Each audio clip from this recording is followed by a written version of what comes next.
ये इस तरीके का पूरा जंगल था घास का, इसमें हमने हल्दी बो दी थी बिना जुताई के, और ऐसे करके सारे पौधे निकल रहे हैं इसमें। कुछ पौधे बड़े भी हो गए हैं, तो रिजल्ट्स बहुत अच्छे हैं।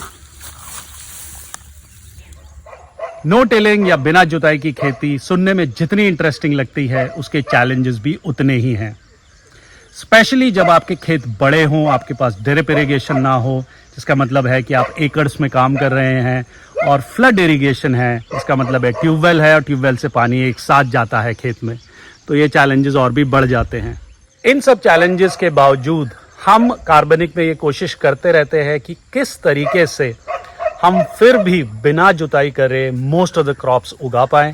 हम काफ़ी एक्सपेरिमेंट इन द पास्ट भी कर चुके हैं, पूरी तरह सक्सेसफुल नहीं हुए, लेकिन लर्निंग्स बहुत मिली।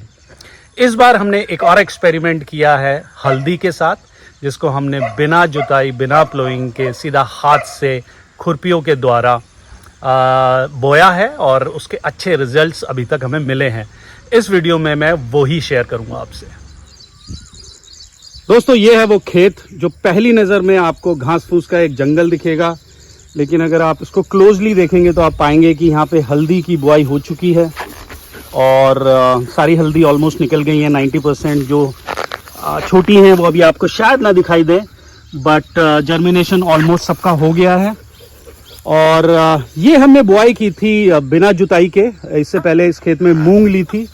मूंग लेने के बाद बारिश की वजह से घास फूस बहुत हो गई थी इसमें, तो हमारे पास दो ऑप्शन थे। एक तो था कि वही हम इसकी पूरी जुताई करें और फिर से खेत तैयार करें, और दूसरा ये था कि फिर से कुछ ट्राई करें जिससे कि हम बिना जुताई करके ही कुछ बो सकें। हमने इन द पास्ट भी कुछ एक्सपेरिमेंट्स किए हैं, जो कुछ सक्सेसफुल हुए हैं, कुछ नहीं।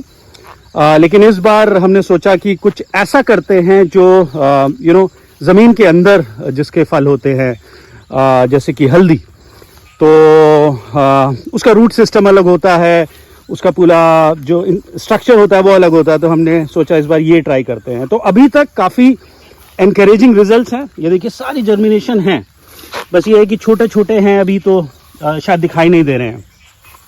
और ये घास बहुत बड़ी बड़ी थी, ये जहाँ से कटी हुई है घास, ये जो हमारे गांव में जो लोगों को अपने गाय भैंसों के लिए चारा चाहिए वो काट के ले जाते हैं, इसलिए कहीं से आपको कम दिखाई दे रही है। अदरवाइज ये पूरी घास भरी पड़ी थी।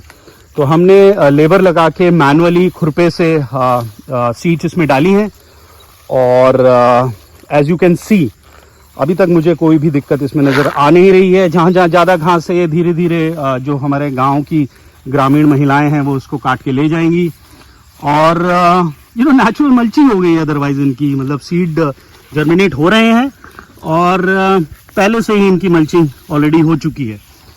तो मुझे लग रहा है कि आने वाले टाइम में भी कोई दिक्कत होगी नहीं। हालांकि मैं आपको अपडेट देता रहूँगा, बट मैं ये शेयर करना चाहता था क्योंकि किसी भी किसान से पूछे तो उसका बहुत बड़ा एक इनपुट का कॉस्ट जाता है जुताई में, चाहे वो ट्रैक्टर हो चाहे बैलों से हो। और कहीं ना कहीं हम सॉइल की संरचना भी ख़राब करते हैं। जितना उनको टिल करते हैं उतनी ज़्यादा दिक्कतें आती हैं।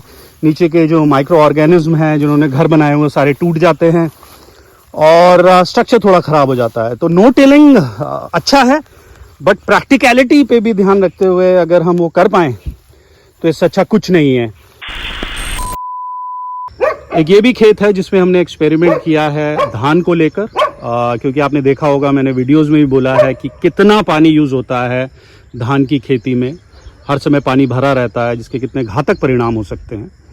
तो हमने इस वाले खेत में पानी कम से कम दिया है, 2 या 3 पानी चले हैं जब से ये उगा है, और बाकी बारिश का पानी। और हमने इसमें नलाई गुड़ाई कराई है, हाथों से घास निकलवाई थी एक बार। ये देखिए, ये उसके अवशेष हैं घास के जगह जगह। तो ये नलाई गुड़ाई कराई, और उसके बाद इसको ऐसे ही छोड़ दिया है। पौधे भी दूर लगाए हैं थोड़े से, 1-1 फीट पे 1-1 पौधा। तो आने वाले टाइम में मैं इसका भी आपको आउटपुट बताऊंगा कि कैसा रहा ये एक्सपेरिमेंट। तो हो सकता है ये आने वाले टाइम में और किसानों के भी काम आए। दोस्तों, इस वीडियो में इतना ही। मैं नेक्स्ट वीडियो में कोशिश करूंगा कि जो धान पे हमने एक्सपेरिमेंट किया है वो आपसे शेयर करूं, उसकी कंप्लीट इन्फॉर्मेशन। लेकिन जाने से पहले मैं कहना चाहूँगा कि अगर कोई भी भाई बड़े स्तर पर नो टिलिंग या बिना जुताई की खेती कर रहा है तो अपने परिणाम, अपने एक्सपीरियंस ज़रूर शेयर करें, क्योंकि एक बहुत बड़ी कॉस्ट है किसान की ये। और अगर हम किसी तरीके से उसको एक प्रैक्टिकल ऑल्टरनेटिव दे सकते हैं बिना क्रॉप की प्रोडक्शन को इम्पैक्ट करे, जिसपे उसका प्रोडक्शन भी उतना ही मिले और काम उसका कम हो जाए, तो ये बहुत बड़ी जीत होगी हमारी। मैं फिर आऊँगा एक नए वीडियो के साथ, तब तक जय हिंद।